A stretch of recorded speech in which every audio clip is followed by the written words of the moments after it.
Hey everyone, and welcome back to the monthly portfolio update of EdWhite1 on eToro. This month's been pretty interesting, again, with markets continuing to react to some of the shakeups under Trump's new policies, and particularly with RFK Jr. as health secretary, given his stance on vaccines. But I think these fears might be overblown. Trump just signed an executive order to fast-track drug approvals, and that's going to be huge for biotech, so I'm taking advantage of it. Firstly, I've been buying Intelia and Selectis. So biotech overall has been a bit of a roller coaster recently, but I'm adding to my positions in these two companies. Now, Intelia's chart has been rough, trading around $7.25 and actually breaking through key support levels, but I'm okay with that. I'm dollar cost averaging because I believe the regulatory push could accelerate its pipeline. Plus, Arc Genomic, that's ArcG, is still holding a big chunk, which gives me confidence. Selectis is also down, but with faster approvals now in the cards, I see a strong chance for recovery soon. It's definitely speculative, but I like the asymmetric upside of these levels. So apart from biotech, I've also been buying a few other companies. The first is Oatly.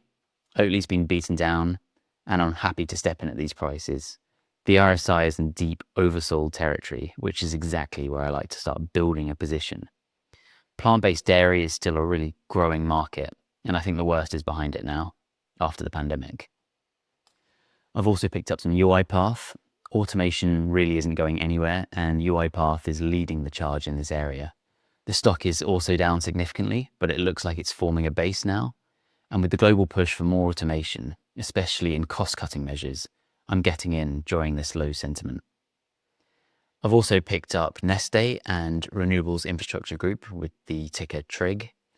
Sustainability is a major theme despite political headwinds at the moment. I picked up more shares of both these companies. Neste expects minimal tariff impact, and they've just opened a new plant to help scale production, which is a solid indicator of growth. And TRIG continues to be strong in wind, solar, and battery projects. As a UK-listed company operating most in the EU, it's not really affected by Trump's push for fossil fuels either.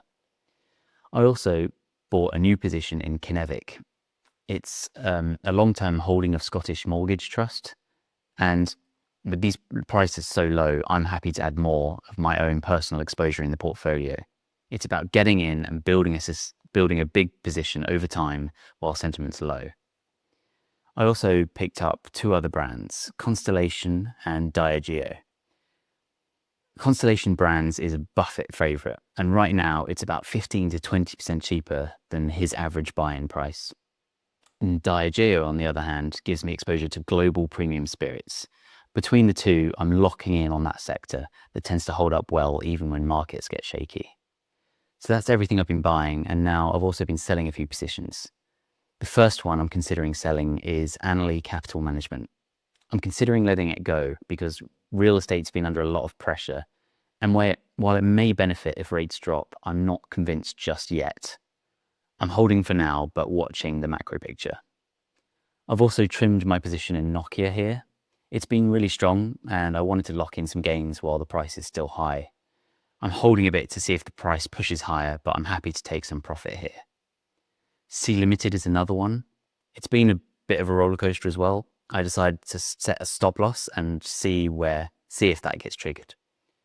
The e-commerce side still has a lot of promise, but I'd rather take cash and rotate into stronger plays. I've also sold half my remaining position in Airbus. I think it's had a really good run, but it's time to move some of that capital elsewhere. So that's it for this month. A bit of restructuring, some new growth plays, and still keeping my eyes on value where I can find it. And as always, if volatility opens up more opportunities, I'm ready with some cash on the side to step in.